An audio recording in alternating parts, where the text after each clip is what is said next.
Salut, c'est Ellie, j'espère que tu vas bien. Aujourd'hui, je fais un très court podcast où je voulais te parler de santé et plus précisément de la fatigue. J'ai souvent remarqué que dans mon entourage, il y a des personnes qui répètent en boucle qu'ils sont tout le temps fatiguées. On vit dans une société de performance où la fatigue est quand même plutôt mal vue. La plupart des gens qui sont valorisés sont ceux qui dorment assez peu et semblent infatigables. On viendra jamais te féliciter parce que t'as bien dormi. La course à la performance est d'autant plus aggravée du fait qu'il y a une menace sur l'emploi sur certains secteurs en ce moment. On sait tous que la fatigue est liée à la durée et à la qualité de nos cycles de sommeil, à notre hygiène de vie et à la qualité de notre sommeil.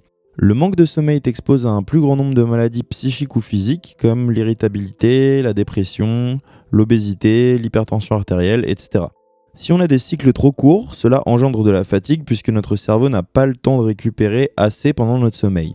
C'est important de connaître son corps et de savoir si on a besoin de 6, 7, 8 ou 9 heures par nuit pour être en forme.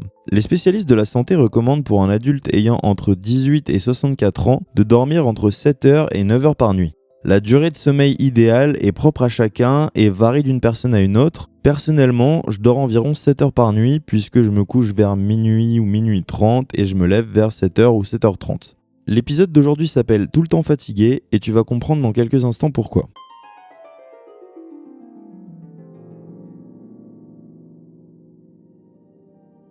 Avoir un bon sommeil, ça te permet d'avoir une meilleure mémoire et de réguler ton métabolisme, c'est-à-dire ton stress, ton humeur, ton appétit, etc.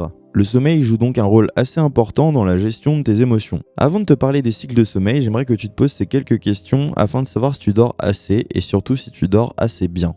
Est-ce que tu arrives à être concentré dans ce que tu fais et à être productif ? Est-ce que tu as un sentiment de fatigue au moment de te lever ? Est-ce que tu penses que ton humeur quotidienne est affectée par ton manque de sommeil ? Et est-ce que tu ressens le besoin de faire une sieste pendant la journée ? Ce sont des questions assez personnelles où chacun pourra répondre différemment, mais je trouve intéressant de réfléchir sur son corps et de se laisser le temps de constater ces choses-là.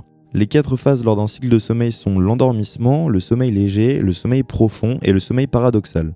Le sommeil le plus réparateur pour ton organisme, c'est ce qu'on appelle le sommeil profond. C'est le moment où ton cerveau est le plus insensible aux stimulations extérieures. Après, une idée reçue qui est complètement fausse, c'est que dormir beaucoup te donne forcément de l'énergie. La qualité du sommeil est largement préférable à la quantité. C'est donc pas forcément parce que tu dors beaucoup que tu as un sommeil réparateur. Si tu dors 9 heures mais que ton sommeil est interrompu par le bruit, la lumière ou autre chose plusieurs fois dans la nuit, il y a des chances que ton cerveau n'entre que très peu dans la phase de sommeil profond. C'est de ça que parlent les médecins quand ils te parlent de sommeil réparateur. Si tu as des troubles de sommeil, je vais te donner rapidement quelques conseils que j'applique qui pourront, je l'espère, t'aider à dormir mieux. Le premier conseil que je peux te donner, c'est de te coucher dès les premiers signes de fatigue. Ça peut paraître évident pour certains, mais écouter ton corps et respecter ton horloge biologique te permettra de trouver le sommeil beaucoup plus rapidement que si tu t'efforces à ne pas dormir. Lutter contre la phase d'endormissement, c'est risquer de devoir attendre la prochaine phase d'endormissement qui arrivera généralement 1h30 plus tard, c'est-à-dire un cycle de sommeil plus tard.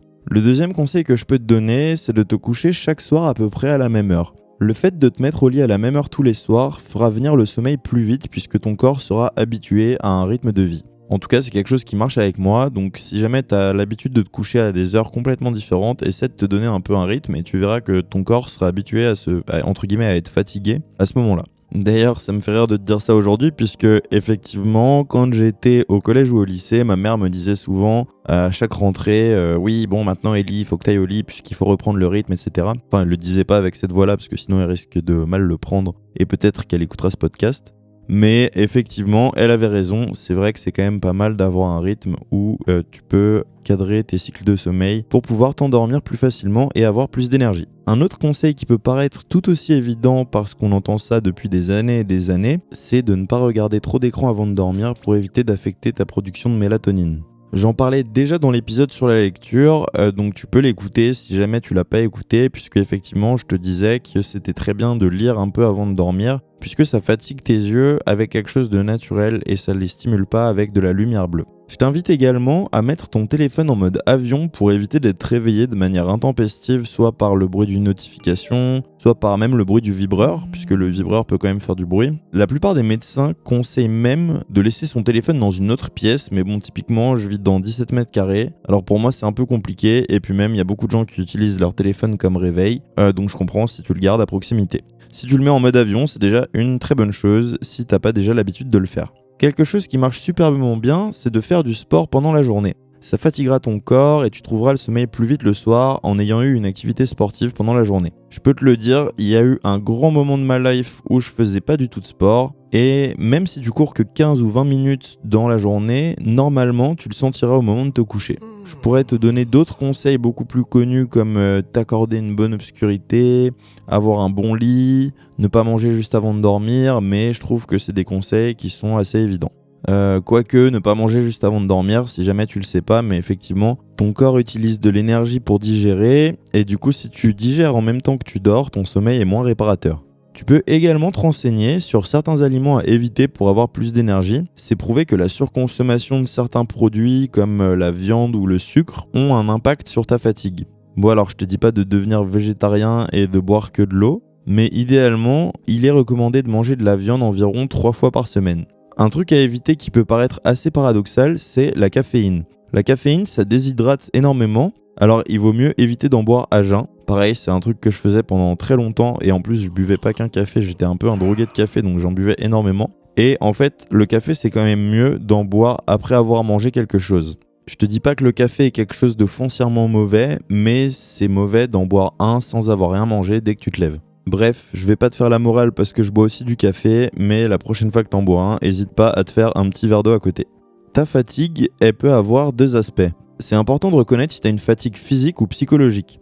Avoir une fatigue physique, c'est se dire « j'ai envie, mais je n'en suis pas capable physiquement ». Avoir une fatigue psychologique, c'est se dire « je suis capable de le faire, mais j'en ai pas envie ». Déjà, identifier ta fatigue, c'est très très bien pour savoir si c'est dans ta tête ou dans ton corps. Ça permet également d'arrêter la mauvaise foi et de se cacher derrière l'argument du « je suis fatigué » en se mentant à soi-même. J'aimerais également te parler des gens qui disent qu'ils sont tout le temps fatigués. Tu vas comprendre du coup le nom de cet épisode et tu vas comprendre pourquoi c'est toxique de dire que t'es tout le temps fatigué. La fatigue est une réaction normale à l'effort puisque quand notre organisme suscite nos muscles, la fatigue permet de les protéger. Et le cerveau étant un muscle, c'est exactement la même chose. C'est un phénomène physiologique assez simple à comprendre puisque quand t'es fatigué, tu dors et quand tu dors, tu récupères. C'est aussi simple que ça. C'est assez surprenant de constater le nombre de gens qui disent qu'ils sont fatigués trop souvent et dans trop de contextes. Le problème de dire que tu es tout le temps fatigué, c'est que ça a un peu un effet lourd vis-à-vis de l'atmosphère et des gens autour de toi. Si tu vis en couple, c'est vraiment pas la compétition de la fatigue. Ça sert à rien de rentrer là-dedans, c'est quelque chose de toxique. Être avec quelqu'un qui a ce comportement, c'est ni agréable ni constructif. Dire que t'es fatigué ne va pas te donner de l'énergie, bien au contraire, ça va conforter ton cerveau dans le fait que faire quelque chose, c'est le bout du monde ou la mer à boire. En plus de ça, la personne à qui tu répètes constamment que t'es fatigué va également être psychologiquement atteinte par la fatigue que tu transmets, puisque tu dis des affirmations constantes que tu es fatigué, tu es fatigué, tu es fatigué. La personne va finir par l'intégrer. À ne plus répéter que tu es fatigué constamment, tu seras plus sensible à l'autre, tu profiteras plus de chaque moment plutôt que de te concentrer sur ta fatigue et tu laisseras plus de place au positif dans ta vie. Normalement, tu communiqueras mieux sur tes émotions, tu seras plus dans le moment présent et tu seras également d'une meilleure compagnie. Est-ce que toutes ces raisons, ça vaut pas quand même le coup de se dire « Allez, aujourd'hui, j'arrête de dire ces 3 mots ». Je suis fatigué. Tu les bannis de ton vocabulaire. T'essayes même, ne serait-ce qu'un jour, je suis gentil, tu peux essayer une semaine où tu ne dis pas une seule fois que t'es fatigué. Je t'invite à essayer et surtout si t'es quelqu'un qui a l'habitude de le dire tous les jours, fais un vrai travail sur toi-même, un vrai travail psychologique et je suis sûr que ça pourra soit t'aider, soit aider tes amis, soit aider ton couple. D'ailleurs, si t'es en couple ou que tu vis avec une personne qui a tendance à répéter en boucle comme un automate qu'elle est fatiguée, je t'invite à lui partager ce podcast puisque j'espère que ça pourra l'aider. C'est tout pour moi aujourd'hui. Normalement, si j'ai bien fait mon travail, t'auras un sommeil un peu plus réparateur qu'avant et plus d'énergie pour entreprendre tes projets et ça, c'est plutôt chouette. Je te dis à dimanche pour le prochain épisode. Prends soin de toi. Ciao ciao.